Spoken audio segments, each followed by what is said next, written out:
So, hello, my name is Thomas. First of all, well done with the name.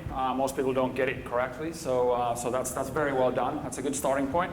So I work for an agency called TBWA. We're one of the global advertising agency networks, and arguably one of the industries that hasn't particularly been known for being innovative, transformative, and we're also very often called incumbents. Can I get my slides, please? It'll be easier.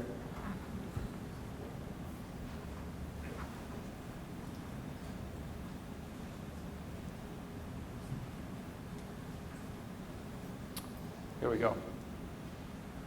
So transformation tactics, I'm going to talk about agency innovation a little bit. And we've been going through this transformation journey for the past sort of 18 months. And we started working with a company called Airbnb, which a few of you guys have mentioned today, about 18 months ago. And what we did was basically what any creative agency usually does. We went to Airbnb and we showcased a lot of the iconic films and everything that we've done for clients like Apple throughout the years. And Brian Chesky, who's the founder and CEO of Airbnb, came back to us and said, guys, that's fantastic work, but there's a problem. What you guys have shown us is 20th century marketing. We're a 21st century company. If you want to work with us, you're going to have to change everything you just told us. And that was really a wake-up call for us about 18 months ago to really start taking a look at how we can transform our agency and how we can be seen as a different kind of transformative agency in this industry. But before I show you how we've actually done this, let's go back in time a little bit further. And we, 5 years ago, started an innovation lab in New York. That lab was called Pilot.is. And what we ended up doing with this unit was we paired coders and designers, product designers, architects together to create products for our clients. And that's what a lot of agencies ended up doing. It didn't really work for us, to be honest. What we ended up having was a situation where we've got the right people and the right skill sets working together, but the big challenge that we were facing was we were creating marketing products and marketing initiatives. We weren't really getting to the heart of the actual business problems and challenges that our clients were looking for. And that's exactly what Brian Chesky was also kind of referring to us was, you guys are going to really have to change the way you work as a creative agency if you really want to work with clients like us. Now, through this transformation process, we took a look at this cliche slide, which I'm sure a lot of you guys have seen, but we resorted back to startups and companies that we call ex-startups and 21st century brands. And if we did a quick quiz here, I'm sure you would recognize most of these companies. So, world's largest taxi company owns no taxis, Uber. Largest accommodation provider owns no real estate, Airbnb. Largest phone companies own no telco infra, Skype. World's most valuable retailer has no inventory. Now I got you. Alibaba. On Singles Day a couple of weeks ago, Alibaba sold $14 billion in a single day. That's 60% higher than last year, and they've become larger than Amazon in that sense. World's most popular media owner creates no content. I think the previous speaker spoke about this. That's Facebook. Largest movie house owns no cinemas, and largest software vendors don't write any apps. So that's Apple and Google. So we took a look at these companies from a creative agency point of view and what really is common within these businesses. And we came up with this notion of what's Silicon Valley. So the things that Silicon Valley companies have in common are they're fiercely entrepreneurial. That doesn't come as a surprise for anybody in this room, I don't think.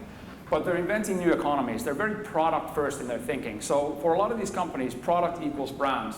They don't think in big brand moments as much as they do in little interactions with their brands through the apps and the services that they create. And us as an agency and an industry weren't thinking like that. They're very metrics driven, they're community focused. Brian Chesky talks about this all the time. They've got 1,600 employees at Airbnb.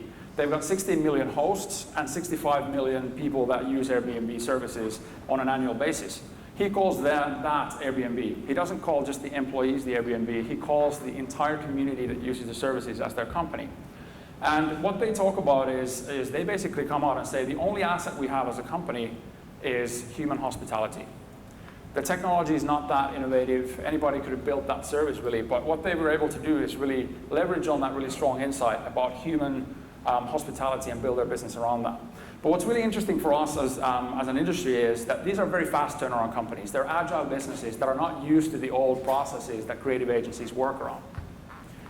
So the next step for us was to then take a look at an overlay of what are then creatively led ad agencies known for. We're very brand first, we're service driven, we've got a formula for handling our business. It's not really a great thing. We are known for trying to create things like innovation labs and then see if our clients will buy that, the products that we create. Very linear campaign development. Craft for us has been everything throughout the history, and very departmental structure. So if a client wants to work with an ad agency, they have to call the accounts person. And for Brian Chesky, you know, he's going to want to talk to the strategy people. He's going to want to talk to the creatives and the technology people, and ad agencies weren't always known for that. So we started from one of my favorite quotes and thought, well, everyone thinks of changing the world, but no one thinks of changing himself. So we as an industry have been talking about changing our clients' business for a long time, but we hadn't actually looked at our own business and how we operate and how we could transform ourselves. And if you really look at this from a simplified point of view, this is how the agency world works. Clients brief a creative agency. They go into a silo and create a strategy. They come up with a creative idea, they execute it, and they launch. This process can take a long time, lots of long nights, lots of weekends. And generally when you launch a campaign, that's when you celebrate. You kind of go into your mode of whiskey on the rocks and you put your feet on the table and you kind of take a rest and wait for the next campaign to happen. And we knew that if we wanted to keep working with 21st century companies, we needed to be much more agile than that. So could we build a model where you're looking at things like triggers and audience needs on a daily basis?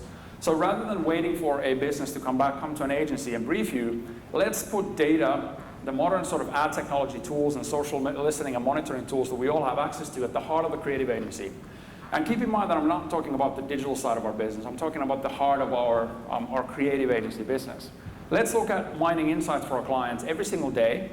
Then let's come together as creative strategists, account people, clients from their marketing teams and other aspects of their business, and find those creative and business opportunities from the insights that we can find on a daily basis.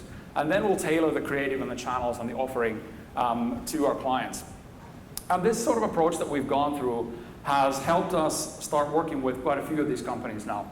So Airbnb I've mentioned. We're now also working with Netflix, Twitter, Snapchat, Slack, and most recently just started working with GoDaddy on a global basis. So the agency transformation has helped us really take a close look at how the creative industry should be working and how we can partner with some of these modern businesses and really create some good work. But what it's also done is it's helped us do a completely different kind of advertising and marketing with the businesses that we've worked for years. So I'll show you an example of something we've done with Nissan, who's been a client of ours for 32 years and has been really asking for this type of transformation for a very long time. So the learnings from businesses like Airbnb have then fueled the type of advertising and marketing we can do for clients like Nissan.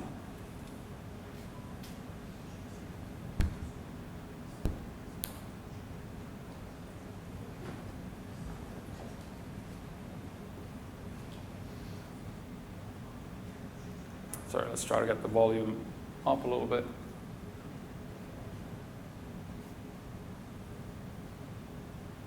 GTR, a story of how Nissan embraced pop culture and turned a moment into a meme.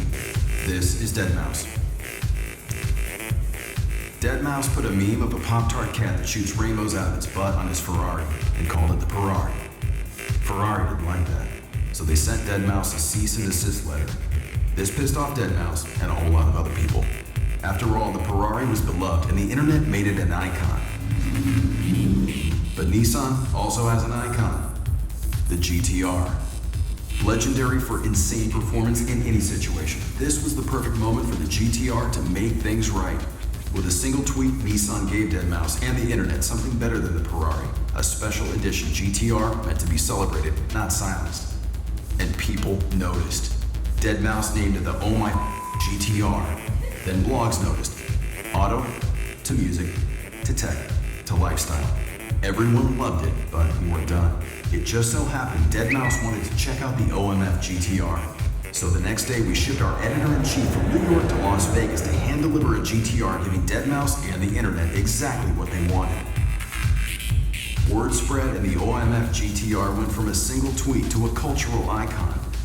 The OMF GTR is now registered on the Know Your Meme database, where all memes are archived for eternity, or however long the internet exists. And one fan even recreated the OMF GTR pixel for pixel in Xbox's Forza racing game, where it's now one of the game's most downloaded cars.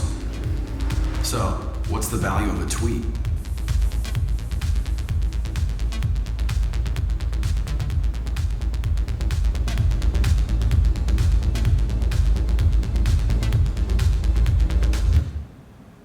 Okay, so it's kind of business like this that really helps us change the way that we work with a lot of our companies now. So what we're trying to do is go from doers to thinkers, from managers to makers, and from relationships to really building products with our clients. And what we also realized was whenever we start talking to different business units within our clients' organizations, whenever we go beyond marketing, there's a lot of considerations when you create products together with your clients. So you have to involve things like people from patents and legal, technical teams, maintenance, software updates, marketing, sales, customer service. And that really becomes something where I think ad agencies can start adding a lot of value to businesses, because you're impacting more than just a marketing campaign. You're starting to impact how businesses work, how their products and services can potentially work. I'll show you another case of an actual product that was done with a client, which kind of changes the way that marketing is seen potentially for a lot of our other clients as well. Have you ever noticed that the world's most powerful men don't carry a wallet? In fact, have you ever seen them pay for anything? Well, now you can join them. Introducing the MJ Bale Power Suit. In collaboration with Heritage Bank and Visa PayWave, we've developed the technology to embed a contactless payment chip and antenna into the sleeve of a suit. So now you can pay invisibly wherever you go. And because it's linked to an online account, you can check the balance and top up your suit instantly.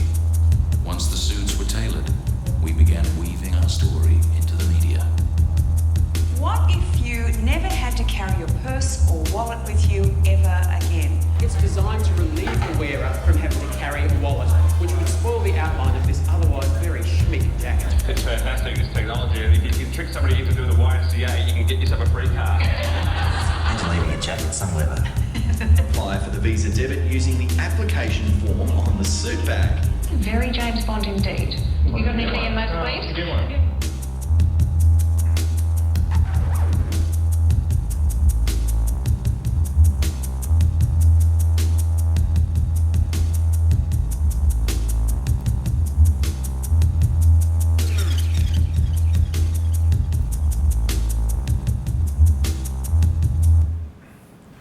So a lot of consumers actually have these emotional connections with different brands that they want to see products like this coming from.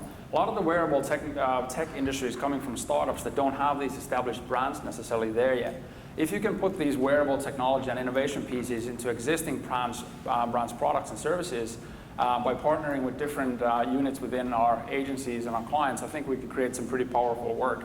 The last thing that I'll mention really is the way the client agency remuneration system works.